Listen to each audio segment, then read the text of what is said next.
My story happens in India. And I'm really sorry to say that because I do not think that great stories have to happen in Australia or South America or India. But in this case, it's quite relevant because I had a 5 days conversation with an Indian guy. And he's really open-minded. He's approximately my age and he's a super cool person. He quit his really good job to help women, to empower women in his city or hometown in India. So great values, awesome guy.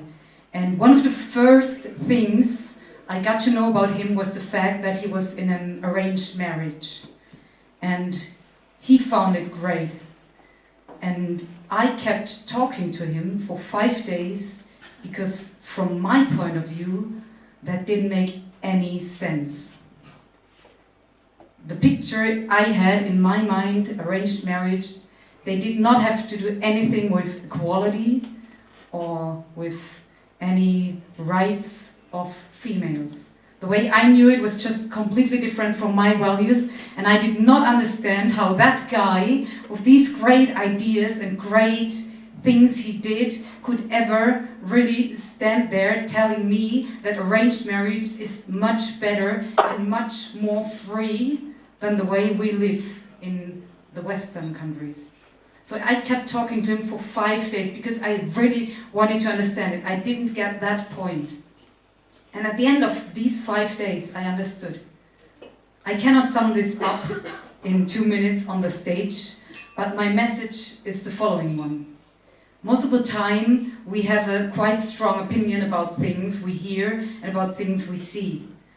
And we have our values and our world and our things we see and we have these opinions about it. And mostly we do not take or have the time to truly understand the other person. And that's okay. We do not have to agree with everyone. But it's really easy to judge. And that's what I did. And that's what I sometimes still do. And of course I try to be an open-minded person. We all do. But it happens so often. And it's so easy to really think like, no, arranged marriage can't work. And they cannot have to do anything with equality. And in this case, he proved me wrong. After 5 days, which was a really hard time. And I really questioned all the time. But in the end, I really understood what he was telling me. And I noticed that my world makes sense, but they are parallel worlds, which also make sense, based on the same values, but influenced by different cultures. And that's so clear to all of us. And still, we keep judging all the time. And my call to action is just to question sometimes also our values and to truly try to understand people instead of judging. That's it. Thank you.